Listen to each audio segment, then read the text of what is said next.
లింగమయ్య వస్తున్నాం, లింగమయ్య వస్తున్నాం అంటూ ఆ లింగమయ్య జాతరకి కాలినడక ప్రయాణం మొదలుపెట్టేశారండి మా వాళ్ళు. యాక్చువల్లీ ఇది ఎక్కడుందంటే శ్రీశైలం అడవుల్లో అమరాబాద్ టైగర్ ఫారెస్ట్ ఏరియాలో ఉందండి, నల్లమల్ల అడవి ఫారెస్ట్. ఎందుకంటే స్పెషల్లీ లింగమయ్య జాతర అంటే ఏంటి అంటే, ఒకప్పుడు పరమేశ్వరుడు కైలాసం నుండి భూమి మీదకి వచ్చినప్పుడు పార్వతీమాతతో ఈ అడవి ప్రాంతాన్ని చూశాడంట. ఇక్కడి దృశ్యాలను చూసి, ఈ అందమైన అడవిని చూసి మంత్రముగ్ధుడైపోయి అక్కడే తపస్సు చేశాడు. అలాగే లింగ రూపంలో అక్కడే నిలిచున్నాడు. సో ఇది గమనించిన అడవి ప్రాంత ప్రజలు అప్పటి నుంచి లింగ రూపాన్ని లింగమయ్య అని పిలుస్తూ పూజలు చేయడం మొదలుపెట్టారు. ప్రతి సంవత్సరం కేవలం 3 రోజులు మాత్రమే ఈ గుడిని ఓపెన్ చేస్తారు.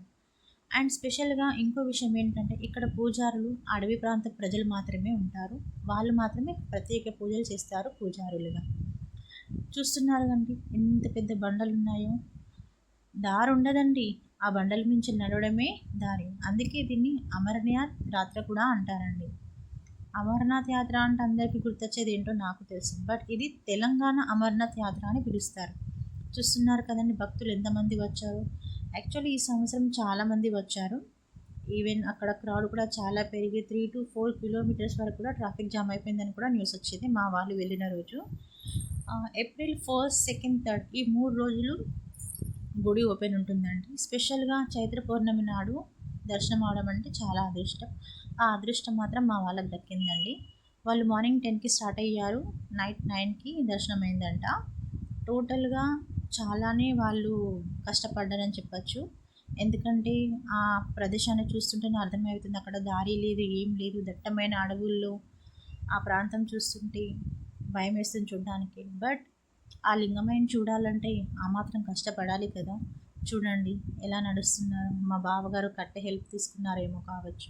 యాక్చువల్లీ మోస్ట్లీ అక్కడ అందరూ కట్టెలు యూజ్ చేసి నడుస్తారంట, ఎందుకంటే దారి సరిగ్గా లేదు కదా, అందుకని.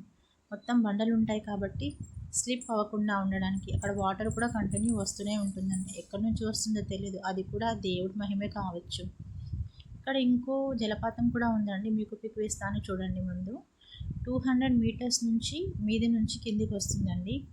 ఆ వాటర్ తాగితేనంట స్కిన్ ప్రాబ్లమ్స్ కానీ మన బాడీలో ఏ హెల్త్ ప్రాబ్లమ్స్ ఉన్నా కానీ పోతాయంట.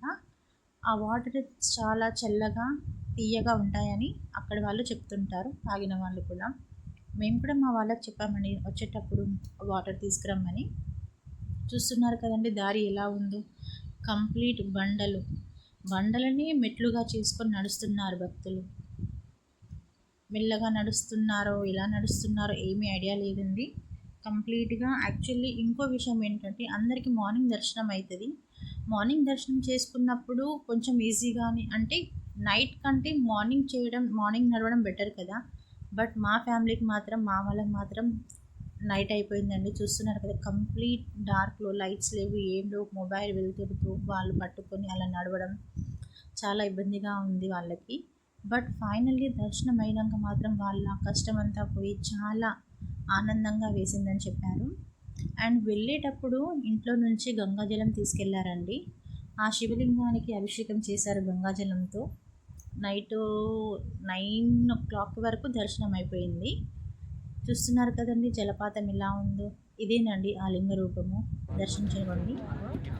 దర్శనం అయిన తర్వాత రిటర్న్ వచ్చేటప్పుడు ఆ పున్నమి వెన్నెలకి మా వాళ్ళు ఆ అడవిల్లో కాసేపు పడుకున్నారంట.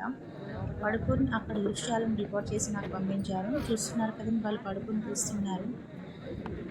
ఆ లింగమయ్యే తన ఒడిలో పడుకోబెట్టుకున్నాడేమో అని అనిపించింది నాకు మాత్రం. అంతటి దట్టమైన అడవుల్లో నార్మల్ టైంలో వెళ్ళడం కష్టం, కానీ ఇప్పుడు ఆ భగవంతుని జాతర టైంలో ఇంత ఫ్రీగా తిరుగుతున్నారు ప్రజలు, భక్తులు, మీరే చూడొచ్చు.